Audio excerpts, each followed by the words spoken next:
خاص طور پہ جن چیزوں سے سخت منع کیا گیا ان میں سے ایک چیز یہ ہے کہ ہمارے کاروبار میں، ہمارے رزق میں سود کا عمل دخل نہیں ہونا چاہیے۔ سود ویسے بھی باطن کی ساری روشنی سلب کر دیتا ہے۔ مختلف مقامات پہ اللہ نے مختلف چیزیں ہمارے لیے بیان فرمائی ہیں، اور اللہ تعالی کی شفقتیں ہیں کہ اللہ نے ان کی حکمتیں بھی بیان فرمائی۔ مثال کے طور پہ شراب کی حرمت بیان فرمائی تو کہا کہ اس کے اندر فائدے بھی ہیں، لیکن اس کے جو نفع ہیں ان سے جو گناہ ہے، وزر ہے اس کا، وہ زیادہ ہے۔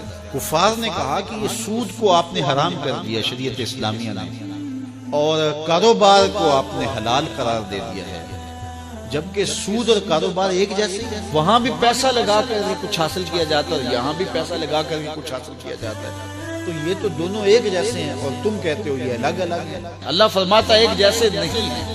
کیوں ایک جیسے نہیں؟ دلیل کیا ہے؟ اللہ اکبر، یہاں اللہ نے اپنی حاکمیت کا اعلان کیا، احل اللہ البیع وحرم الربا۔ ایک جیسے اس لیے نہیں ہے تمہارا رب ان کو ایک جیسا نہیں کہتا۔ بات ختم۔ ذرا غور کیجیے، یہاں اللہ چاہتا تو دلائل کے انبار لگا دیتا کہ سود سے یہ جو ہے وہ تمہیں تکلیفیں ہوں گی، اس طرح کاروبار برباد ہوگا، یہ بے چینیاں ہوں گی، اس طرح تمہاری معیشت لٹے گی، اس طرح تمہیں بے قراریاں ہوں گی، اور کاروبار سے یہ فوائد ہے، اور علماء بیان بھی کرتے ہیں۔ لیکن یہاں اللہ تعالیٰ نے جو انداز اختیار کیا، جب کہا گیا کہ سود اور کاروبار ایک جیسے ہی ہیں، اللہ نے فرمایا ایک جیسے نہیں ہیں۔ دلیل کیا؟ احل اللہ البیع وحرم الربا۔ اللہ تعالیٰ نے کاروبار کو، بیع کو حلال کیا ہے اور سود کو حرام کیا ہے۔ جب تمہارا رب ایک جیسا نہیں کہتا تو ایک جیسے کیسے ہو سکتے؟ بات ختم۔ یہاں اللہ نے اپنی حاکمیت کا اعلان کیا۔ دیکھیے، بیٹے کو باپ حکم دیتا ہے تو بیٹا آگے پوچھتا ہے کیوں، تو باپ تفصیل بتاتا ہے کہ بیٹے اس کام کو کرو، اس کا یہ فائدہ ہے، یہ فائدہ ہے، یہ فائدہ ہے، تو اس کی بات سمجھ آ جاتی ہے، وہ کہتا ہے ٹھیک ہے۔ لیکن کبھی باپ اگر اس موڈ میں ہو کہ میں باپ ہوں، یہ میرا بیٹا ہے، تو وہ کہے کہ جناب کہ یہ کام کرو، تو وہ کہے کیوں، تو باپ آگے کہے کہ میں تمہارا باپ ہوں، میں تمہیں کہہ رہا ہوں، بات ختم۔ تو اس وقت کیوں کا جواب یہ ہے کہ میں باپ ہوں اور باپ کا حق ہے جو کہتے بیٹا وہ مانے۔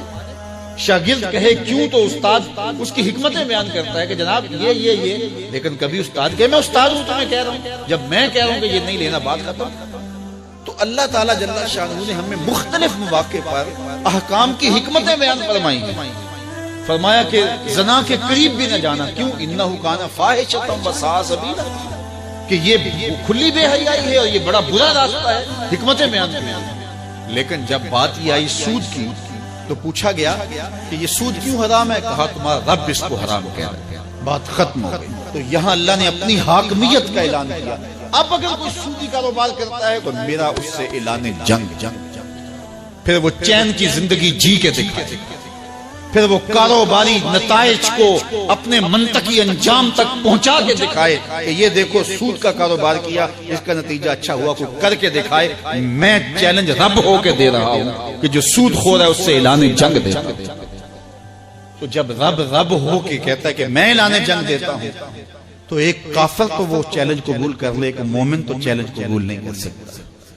اس لیے حضرت ابو ہریرہ سے مروی روایت میں ہے کہ سود کا ایک درہم ماں سے 70 مرتبہ زنا کرنے سے بدتر ہے، ایک درہم۔ تو کیا یہ باتیں سننے کے بعد اور یہ شرعی احکام سمجھنے کے بعد ایک مومن کا حوصلہ بڑھ سکتا ہے کہ وہ سودی کاروبار کرے؟ جب رب چیلنج دے رہا ہے اور رب یہاں اس کی کوئی حکمت بیان کرنے کے بجائے دو ٹوک کہہ رہا ہے، میں کہتا ہوں حلال ہے کاروبار اور میں کہتا ہوں سود حرام ہے، بات ختم۔ اب اگر کوئی کرے گا تو میرا اعلان جنگ ہے۔ دو لوگوں کے ساتھ اللہ نے اعلان جنگ کیا، ایک کا قرآن میں سود خور کے ساتھ اللہ کے اعلان جنگ ہے، اور دوسرا حدیث میں من عاد لی ولیا فقد آذنتہ بالحرب، جو میرے ولی سے بغاوت کرتا ہے، دشمنی کرتا ہے، عداوت رکھتا ہے، اللہ فرماتا ہے میرا اس کے ساتھ اعلان جنگ، میں اس کے پلے کچھ نہیں چھوڑوں گا جو میرے ولی سے دشمنی۔ تو اپنے کاروبار میں کبھی بھی آپ سود کا کوئی عنصر کسی روپ کے اندر بھی داخل نہ، اللہ کے حکموں کی خلاف ورزی نہ کریں، پھر دیکھنا کیسے کمانے